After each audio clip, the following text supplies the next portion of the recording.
Assalamualaikum sahabat-sahabat misteri. Kembali lagi bersama Tobat Nakal Official.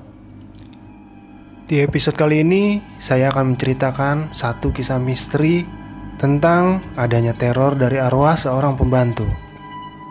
Kisah misteri ini dialami oleh sepasang pengantin baru yang pada waktu itu menempati sebuah rumah yang dia pun tak tahu bahwa rumah tersebut memiliki kisah kelam yang sangat tragis.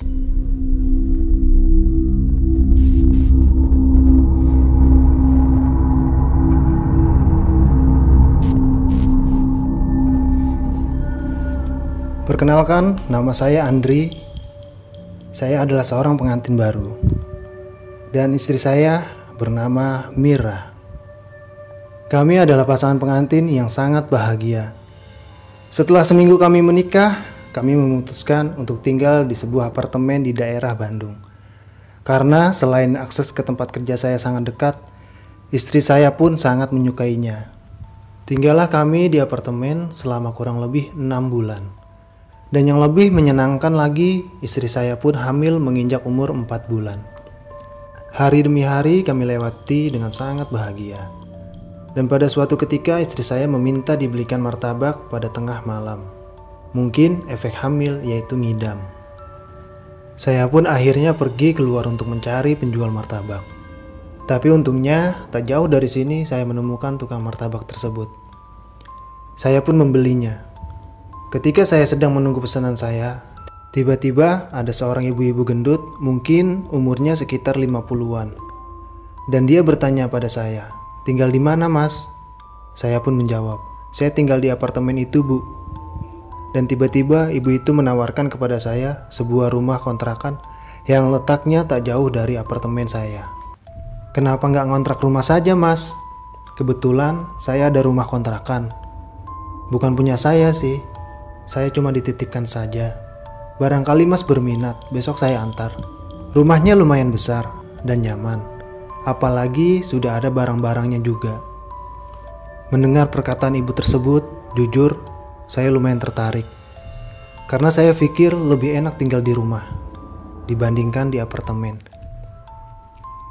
Akhirnya, saya pun meminta nomor telepon ibu tersebut. "Baik, Bu, nanti jika istri saya berminat, saya akan telepon Ibu." Saya pun akhirnya pergi kembali ke apartemen. Setibanya di apartemen, ternyata istri saya sudah tidur. Ya sudahlah, akhirnya saya pun ikut tidur. Singkat cerita, pagi pun tiba. Saya pun langsung menceritakan tentang rumah kontrakan itu pada Mira. Entah kenapa, Mira sangat antusias sekali ingin segera melihatnya. Dan akhirnya kami pun sepakat akan melihat rumah itu nanti sepulangnya saya kerja. Sore pun tiba, akhirnya saya pun pulang dan sampai di apartemen pukul 5 sore. Dan Mira dengan semangatnya langsung mengajak saya untuk melihat rumah kontrakan itu. Saya pun langsung menelpon si ibu tersebut, dan pergilah kami. Waktu itu menunjukkan pukul 6 sore. Kami bertemu kembali dengan si ibu itu di tempat martabak yang semalam. Sekitar 15 menit perjalanan, tibalah kami di depan rumah kontrakan itu. Memang lokasinya tak jauh dari apartemen tempat tinggal kami. Dan yang bikin saya kaget, ternyata rumah itu jauh dari tetangga. Bisa dibilang rumah itu hanya satu-satunya yang di situ. Samping kiri dan kanan hanyalah kebun. Kami pun akhirnya turun dari mobil. "Nah, ini Mas rumahnya, silakan masuk," kata si ibu. Ketika di depan rumah, saya hanya berpikir, bagaimana tega saya meninggalkan istri saya yang sedang hamil tinggal di rumah sebesar ini sendirian. Tapi ya sudahlah, kita kan hanya melihat-lihat saja dulu dalam hatiku. Masuklah kita ke dalam rumah tersebut. Rumahnya itu masih bangunan lama. Catnya berwarna putih, interior di dalamnya pun serba putih. Dan barang-barangnya masih banyak yang tertutup oleh kain hitam. Rumah ini ada 2 lantai, 2 kamar di atas dan 2 kamar di bawah. "Berapa, Bu, harga sewanya?" 10 juta, Mas, per tahun." "Hah? Murah sekali, Bu. Kok bisa murah, Bu?" "Nggak tahu, Mas. Yang punya cuma minta segitu," jawab si ibu itu. Dalam hati saya lumayan sedikit tertarik, karena harganya yang murah. Tapi ada yang mengganjal. Rumah ini jauh dari warga, dan aku khawatir dengan Mira. "Ya sudah Bu, terima kasih. Nanti kita pikirkan dulu," jawabku. Akhirnya kami pun pulang. Setibanya di apartemen, tiba-tiba Mira merengek ingin segera pindah ke rumah itu. Alasannya rumah itu sejuk dan jauh dari hingar-bingar. Tapi pada waktu itu saya belum menyetujuinya dengan alasan saya khawatir jika Mira tinggal sendirian. Apalagi jika saya pergi keluar kota. Tapi Mira dengan entengnya menjawab, "Santai aja, aku bisa ajak sepupu atau teman-temanku untuk tinggal di sini." Ya sudahlah, kita pindah ke sana, jawabku. Dan kebetulan hari itu hari Minggu. Karena saya libur, kita pun akhirnya berkemas dan pindah ke rumah itu. Singkat cerita, kami pun mulai merapikan rumah tersebut dan membersihkan ruangan-ruangannya. Karena sepertinya rumah ini sudah lama tidak dihuni. Saya pun dibantu si ibu itu membersihkan rumah ini. Tapi ketika saya mau membersihkan salah satu kamar di lantai bawah, tiba-tiba ibu itu melarang. Jangan dibuka mas kamar itu, biarkan saja. Itu kamar bekas pembantu." "Loh, kenapa memang Bu?" tanyaku. "Tidak apa-apa, pokoknya jangan dibuka. Biarkan saja itu. Toh kamarnya juga tidak akan dipakai semua kan?" Ya sudahlah. Saya pun mengiyakan omongan ibu itu. Ya walaupun sedikit tanda tanya. Karena jujur, saya orangnya sangat penasaran sekali terhadap sesuatu yang disembunyikan. Setelah membersihkan rumah, akhirnya ibu itu pun pamit pulang. Dan saya memasang CCTV di seluruh penjuru rumah agar menjaga keamanan rumah ini. Saat itu waktu menunjukkan pukul 8 malam. Saya dan Mira akhirnya bisa beristirahat di kamar kami.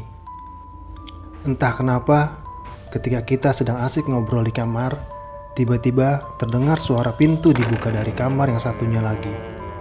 Kami pun terdiam, dan saya keluar untuk mencoba melihat. Tapi anehnya tidak ada siapa-siapa di sana. Bulu kuduku sedikit merinding. Tapi saya tidak boleh memperlihatkan ketakutan ini kepada Mira. Khawatir Mira mengajak untuk pindah rumah lagi. "Apa yang?" tanya Mira. "Bukan apa-apa kok, cuman angin." "Ya sudah, lebih baik kita tidur. Besok aku takut kesiangan." Akhirnya kami pun tertidur. Singkat cerita, pagi pun tiba. Seperti biasa saya harus berangkat kerja.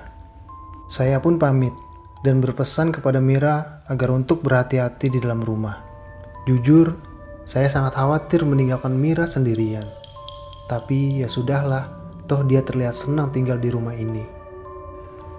Akhirnya, saya pun berpamitan. Hari itu saya mendapatkan banyak sekali pekerjaan dan diharuskan lembur untuk menyelesaikannya. Saya pun harus lembur sampai jam 10 malam. Singkat cerita, akhirnya saya pun pulang dan tiba di rumah pukul setengah 11 malam. Karena saya membawa kunci cadangan, jadi saya tidak perlu membangunkan Mira untuk membukakan pintu. Tapi ketika saya masuk ternyata Mira belum tidur. Dia sedang asik menonton TV di ruang tengah. Saya pun akhirnya mengajak Mira agar segera masuk kamar untuk tidur. Masuklah kami ke dalam kamar. Ketika saya sedang menyandak tidur, tiba-tiba saya ingin membuang air kecil. Akhirnya saya pun bangun dan keluar dari kamar dan menuju kamar mandi. Tapi ketika saya berjalan, tiba-tiba langkah saya terhenti. Mulut saya seperti dibungkam karena saya melihat seorang wanita sedang berdiri di depan kamar mandi. Dengan cepat saya pun segera masuk ke dalam kamar kembali. Ketika saya di dalam kamar, istri saya pun terbangunkan oleh gerakan saya yang sedikit rusuh. "Sayang, kamu kenapa? Kok kayak ketakutan gitu?" tanya Mira. "Sayang, aku melihat seorang wanita berdiri di depan kamar mandi." Tapi anehnya Mira malah mentertawakanku. "Kamu memangnya gak bisa bedain ya Yang? Mana hantu, mana orang. Dia itu Asih, pembantu kita.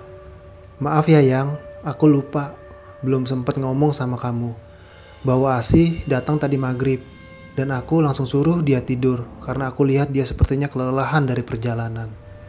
Aku pun merasa heran dan bertanya, "Emang kamu pesan pembantu?" tanyaku pada Mira. Lalu Mira menjawab, enggak. Lah, terus itu pembantu siapa? Mira pun menjawab, jadi gini loh Yang, katanya ASI itu dikirim dari pemilik rumah ini untuk jadi pembantu kita, gitu loh. Lah, terus siapa yang mau gaji dia? Lalu Mira menjawab, nggak perlu digaji Yang. Jadi kita bayar 10 juta itu sudah termasuk pembantu. Aku pun berpikir dalam hati, kok pemilik rumah ini baik sekali ya. Sudah rumahnya murah, dikasih pembantu lagi. Ya sudahlah kalau begitu, jawabku. Akhirnya aku pun melanjutkan kembali ke kamar mandi. Ketika di sana, Asih sudah tidak ada. Mungkin dia sudah masuk kamar. Singkat cerita, pagi pun tiba. Seperti biasa saya berangkat kerja. Tapi ketika berangkat kerja, kok Asih nggak kelihatan ya? Dalam hatiku, apa mungkin dia masih tidur? Ya sudahlah, akhirnya aku pun pergi dan meninggalkan Mira. Selama saya di kantor, saya hanya memikirkan keadaan Mira. Walaupun sekarang sudah ada yang menemaninya, yaitu Asih, tapi saya masih ragu karena belum pernah bertemu dan berbicara dengannya. Hampir setiap jam saya menghubungi Mira untuk menanyakan keadaannya. Entah kenapa, tiba-tiba saya ingin mengecek CCTV dari hasil rekaman kemarin. Akhirnya, saya pun melihat hasil rekaman itu di laptop.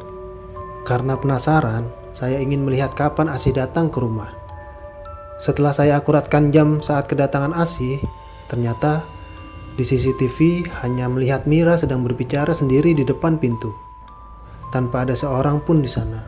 Saya pun mulai panik. Setelah melihat kejadian CCTV, saya pun akhirnya memutuskan untuk pulang lebih awal. Karena khawatir dengan keadaan Mira. Saat itu sekitar jam 2 siang saya tiba di rumah. Tapi saya bersyukur ternyata tidak terjadi apa-apa pada Mira. Jujur, sebenarnya saya tidak menceritakan apa yang saya lihat di CCTV pada Mira. Karena khawatir dia akan panik. Mira hanya bertanya, "Kamu kenapa kok pulang cepat?" Aku pun menjawab, "Oh, iya, kerjaan aku udah selesai jadi bisa pulang cepat." "Asih mana?" tanyaku. Tadi sih pas kamu pulang dia keluar. Emang kamu gak ketemu?" jawab Mira. "Enggak." "Emang dia mau kemana?" tanyaku. "Katanya sih mau ke kebun belakang, mencari selada dan rawit." "Oh, ya sudahlah, biarkan," jawabku.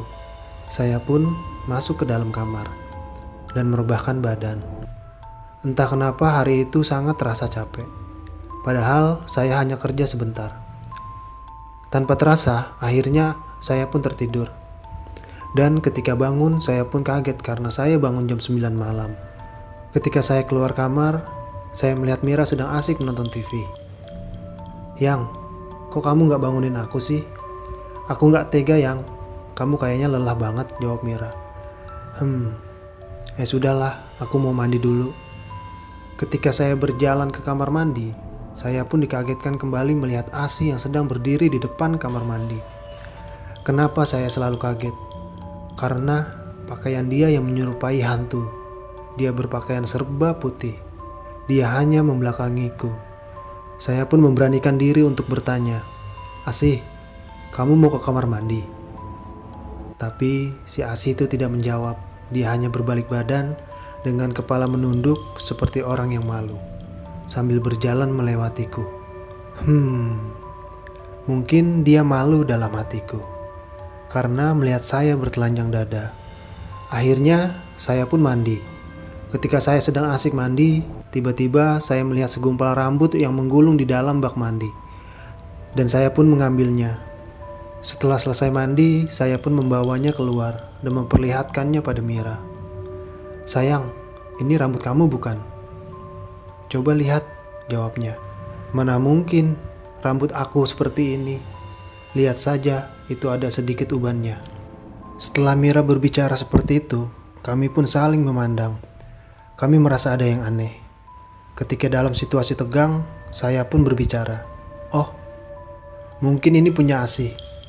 Akhirnya kami pun lega, karena kami menyangka itu adalah punya Asih. Singkat cerita, malam pun semakin larut, dan kami berniat untuk tidur. Ketika di kamar, saya pun berbicara pada Mira, "Yang, bilangin Asih jangan pakai baju putih terus. Aku suka horor liatnya. Kalau emang dia nggak punya baju, kamu kasih baju kamu aja yang. Lalu Mira pun menjawab, emang kapan kamu lihat Asi lagi? Tadi pas aku mau masuk kamar mandi. Mira pun sedikit mengerutkan dahinya dan berkata, emang Asi kapan pulangnya ya? Perasaan dari tadi sore dia nggak pulang. Harusnya aku ketemu. Kalau dia memang sudah pulang. Saya mulai bingung dengan situasi seperti ini. Oke, kamu tenang dulu ya. Enggak yang, aku aneh aja. Kapan dia masuknya? Tanya Mira. Ya udah, kita tidur dulu yuk. Besok kita bahas lagi. Tak lama akhirnya Mira pun tertidur. Saya yang masih dalam keadaan segar karena sudah tidur, hanya bermain handphone. Ketika sedang asik bermain handphone, tiba-tiba saya mendengar suara orang sedang menyeret sesuatu. Karena penasaran, saya pun mendekatkan kuping saya pada pintu. Ternyata benar. Saya mendengar suara orang sedang ngesot, seperti menangis, tetapi sangat pelan suara tangisannya. Saya pun langsung teringat pada CCTV. Dengan cepat saya pun membuka laptop. Dan ketika melihat dari CCTV, ternyata benar apa yang saya lihat. Saya melihat seorang wanita sedang menyeret badannya sendiri sambil memegang perutnya. Wajahnya samar, dalam hatiku, tapi ini seperti Asi. Karena baju dan rambutnya itu hampir sama. Saya bingung antara takut dan kasihan. Jujur, saya ingin menolongnya. Di antara takut dan kasihan, akhirnya saya pun memutuskan untuk keluar dan melihat siapa itu sebenarnya. Saya pun berjalan menuju ruang tengah. Ketika saya tiba di ruang tengah, saya pun segera menyalakan lampu. Ternyata benar, dia Asi. Tapi anehnya ketika lampu di ruangan itu menyala, saya melihat sosok Asi yang sedang merangkak. Dan tiba-tiba dia berdiri, lalu berlari, seperti melompat masuk ke dalam ruang pembantu tersebut. Saya pun hanya bisa terdiam dan tak bisa berkata apa-apa setelah melihat kejadian tersebut. Dan ketika saya membalikkan badan untuk masuk kembali ke dalam kamar, tiba-tiba tepat di hadapan muka saya sudah berdiri sosok seorang wanita. Matanya hitam, mukanya pucat dan membiru, serta lidahnya yang selalu keluar.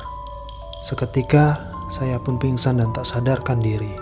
Ketika saya terbangun, saya melihat Mira yang sedang menangis sambil menepuk-nepuk pipi saya.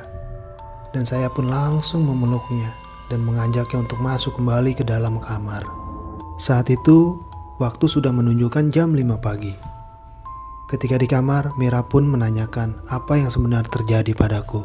Memangnya kamu semalam kenapa sih, Yang? Tanya Mira. Nggak apa-apa kok, Yang. Aku semalam hanya sedikit pusing setelah keluar dari kamar mandi. Tadinya saya ingin menceritakan kejadian ini pada Mira. Tapi setelah saya pikir, saya tidak ingin membuat Mira merasa panik. Akhirnya saya pun membohonginya.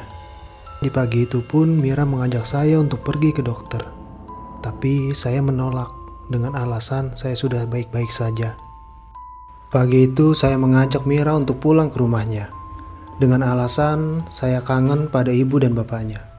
Tapi Mira pun menolak dengan alasan capek. Aku pun mulai bingung. Ya sudah, kamu ajak sepupu kamu ke sini biar kamu ada teman, kataku. Tapi lagi-lagi dia menolak. Tidak usah, aku sendiri juga lebih nyaman. Lagian kan ada Asi, jawab Mira. Entah kenapa, mendengar nama Asi hati saya semakin tidak enak. Ya sudah, akhirnya saya pun pergi dan berpamitan pada Mira. Di sepanjang jalan, saya hanya melamun memikirkan Mira. Sampainya di kantor, saya menelponnya untuk memastikan bahwa dia baik-baik saja. Setelah mengalami kejadian semalam, akhirnya saya pun menyalakan CCTV agar saya tahu keadaan di rumah. Saya terus memantau CCTV selama bekerja. Ketika waktu menunjukkan pukul 4:30 sore, di mana saya sedang bersiap-siap pulang, tiba-tiba saya melihat Mira sedang berbicara sendiri, seperti ada lawan bicaranya. Tapi yang terlihat di CCTV, Mira sedang berbicara sendiri dan berjalan keluar rumah. Saya yang merasa panik waktu itu langsung cepat-cepat untuk pulang. Tapi sialnya di jalan saya terjebak macet.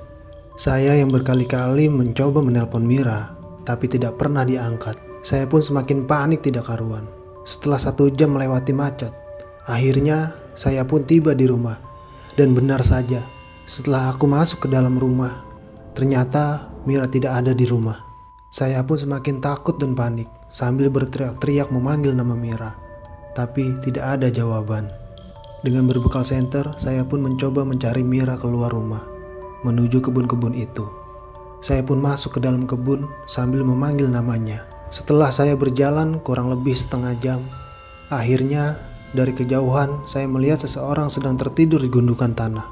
Sontak, saya pun berlari menghampirinya. Dan benar saja, ketika saya tiba ternyata dia adalah Mira, istri saya. Saya melihat Mira yang tertidur di atas tanah. Dengan rasa panik, saya pun membangunkannya. "Sayang, bangun. Ngapain sih kamu tidur di sini?" Tak lama, Mira pun terbangun. Saya dengan cepat membangunkannya. Jujur, saya pun merasa takut karena lokasinya yang berada di tengah-tengah kebun pisang. Akhirnya, saya pun berencana untuk menggendong Mira karena saya melihat Mira sangat lemas. Tapi ketika saya membukukan badan untuk menggendong Mira, tiba-tiba senter yang saya pegang terjatuh dan menerangi sebuah tulisan. Setelah saya perhatikan, ternyata itu adalah papan nisan kuburan yang bernama Asih. Sontak saya pun merasa kaget sekali dan dengan cepat menggendong Mira untuk pulang ke rumah.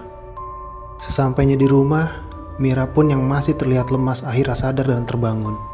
Ketika saya ingin menggantikan baju Mira yang terlihat kotor dengan tanah kuburan, tiba-tiba terdengar suara pintu terbanting.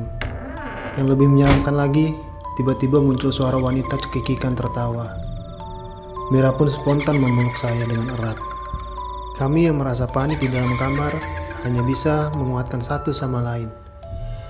Tak lama kemudian, kami pun mendengar seperti ada yang menyakar-nyakar pintu kamar kami. Kami yang semakin merasa ketakutan hanya bisa berdoa dan pasrah menunggu datangnya pagi. Karena rasa penasaran, saya pun kembali membuka laptop dan melihat CCTV. Ternyata benar, Asih adalah makhluk halus yang menempati rumah ini. Entah bagaimana ceritanya, Asih bisa ada di rumah ini. Dengan rasa takut, saya mencoba memperhatikan Asih yang ada di luar kamar kami.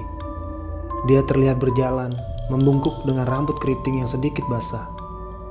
Tapi kali ini dia memakai pakaian layaknya kuntilanak, putih dan panjang. Wajahnya yang pucat dan sedikit memar.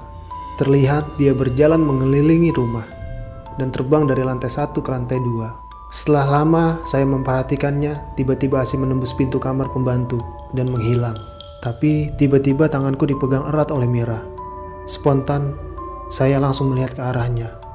Ternyata, astaga, di antara kaget, marah, dan takut.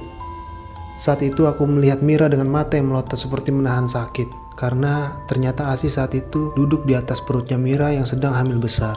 Dia pun tertawa cekikikan sambil menduduki perut Mira. Aku pun sontak langsung memukul Asih. Seketika dia pun menghilang. Singkat cerita, pagi pun tiba. Kami pun segera berkemas untuk keluar dari rumah ini. Dengan cepat kami pun bergegas pergi ke rumah ibunya Mira. Kami sepakat untuk tidur di rumah Mira sementara waktu dan tidak menceritakan kejadian ini kepada kedua orang tuanya Mira. Dan ini bukanlah akhir dari cerita adanya teror dari arwah seorang pembantu. Di episode selanjutnya, saya akan menceritakan kisah kelam rumah tersebut dan kenapa Asih bisa menjadi arwah penasaran. Terima kasih untuk kalian yang sudah menonton video ini sampai selesai dan sampai jumpa di kisah-kisah misteri selanjutnya. Assalamualaikum warahmatullahi wabarakatuh.